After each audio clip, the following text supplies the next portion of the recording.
বাংলাদেশের মানুষের প্রাণের বইমেলা এবারও যথাসময়ে অনুষ্ঠিত হচ্ছে। বইমেলায় প্রতি বছর ঢাকা মেট্রোপলিটন পুলিশ ব্যাপক নিরাপত্তা ব্যবস্থা গ্রহণ করে।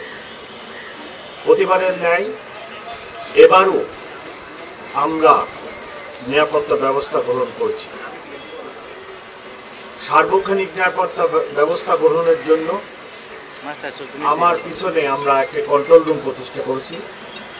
এইখানে সার্বক্ষণিকভাবে আমাদের অফিসাররা থাকবে এবং রাত্রেও আমাদের সিনিয়র অফিসার এখানে অবস্থান করবেন। সিসিটিভি দ্বারা সমগ্র এলাকা নিরাপত্তা বেষ্টনীর মধ্যে আনা হয়েছে এবং এই কন্ট্রোল রুমের মাধ্যমে পুরো এলাকার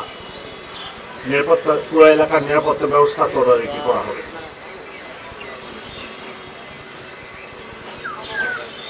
আমাদের ব্যাপক সংখ্যক অফিসার সার্বক্ষণিকভাবে নিয়োজিত থাকবে। তদারকিতে সিনিয়র অফিসার থাকবেন, বিশেষ করে ঢাকা মেট্রোপলিটন পুলিশের রমনা বিভাগের ডিসি সার্বক্ষণিকভাবে নিরাপত্তা ব্যবস্থা তদারকি করবেন। ঢাকা মেট্রোপলিটন পুলিশের বাইরেও র্যাব, সিটি এবং অন্যান্য আইন শৃঙ্খলা বাহিনীর সদস্যরা, গোয়েন্দা বাহিনীর লোকেরা সার্বক্ষণিকভাবে তথ্য সংগ্রহ এবং নিরাপত্তা ব্যবস্থায় আমাদেরকে সাহায্য সহযোগিতা করবে। মেটাল ডিটেক্টর, আর্টসওয়ে, ম্যানুয়ালি মানুষের দেহ তল্লাশি এগুলো চলবে। কোনরূপ বিস্ফোরক দ্রব্য, দাহ্য পদার্থ, মাদক যাতে প্রবেশ না করে তাদের জন্য আমাদের ব্যাপক তল্লাশি থাকবে। ডগ স্কোয়াডও কাজ করবে।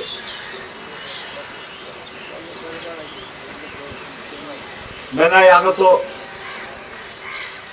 শিশুদের জন্য ঢাকা মেট্রোপলিটন পুলিশ থেকে ব্রেস্ট ফিডিং সেন্টার খোলা হয়েছে, ব্যবস্থা রাখা হয়েছে।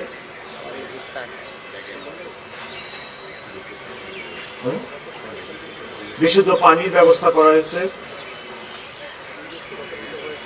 এবার প্রথমবারের মতো কেএসসি থেকে দোয়েল চত্বর এই জায়গাটা ট্রাফিক সবসময় বন্ধ থাকবে না। আমরা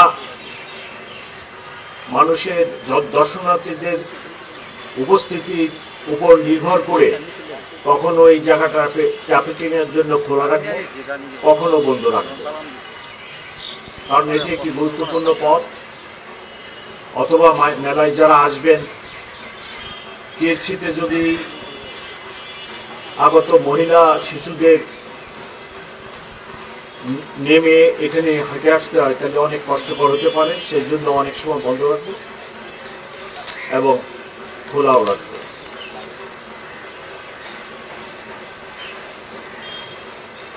ঢাকা বিশ্ববিদ্যালয়ের আশপাশ এলাকায়, মেলার আশপাশ এলাকায় আমরা নিরাপত্তা ব্যবস্থা জোরদার করব।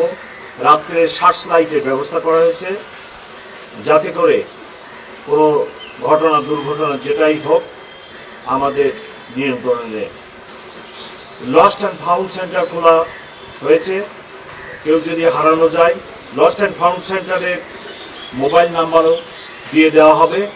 কোনো কারণে যদি কোনো শিশু বা অন্য কেউ হারানো যায়, আমাদের সাথে যোগাযোগ করলে লস্ট অ্যান্ড ফাউন্ড সেন্টারে আসলে আমরা তাকে খুঁজে দেওয়ার ব্যবস্থা করব। 3 নেতার মাজার, রাজু ভাস্কর্য এলাকা, বিভিন্ন এলাকায় আমরা নিরাপত্তা ব্যবস্থা জোরদার করছি এবং ট্রাফিক ডাইভারশনের ব্যবস্থা দিই।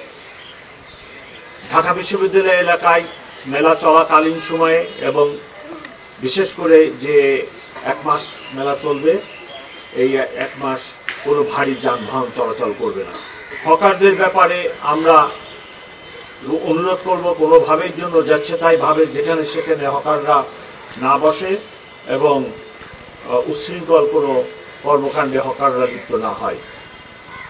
ফুড কোর্ট আছে, চা পানির জন্য আলাদা ব্যবস্থা আছে, এদিকে করা হয়েছে, দর্শনার্থীরা সেখানে যাবেন এবং যারা চা কফি খাবেন। তবে আমি রিকোয়েস্ট করব যারা ফুড কোর্টের ব্যবস্থাপনায় আছে অবশ্যই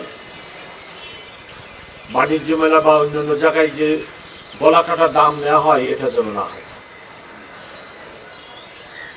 আমার অভিজ্ঞতা মতে এবং আপনাদের অভিজ্ঞতা আছে যে বাণিজ্য মেলায় হোটেলগুলো এবং ফুড কোর্টগুলোতে খাদ্যদ্রব্যের দাম 3 গুণ আদায় করা হয়, যেটা ঠিক না। আমি আমার অফিসারদেরকেও রিকোয়েস্ট করবো এই দিকে যেন খেয়াল রাখে। একটা জিনিসের দাম, এক কপির দাম যদি কথার কথা 5 টাকা হয়, 7 টাকা নিতে পারে, 6 টাকা নিতে পারে। 5 টাকার জিনিস 15 টাকা নিবে মেলা উপলক্ষে, সে তো গ্রহণযোগ্য না।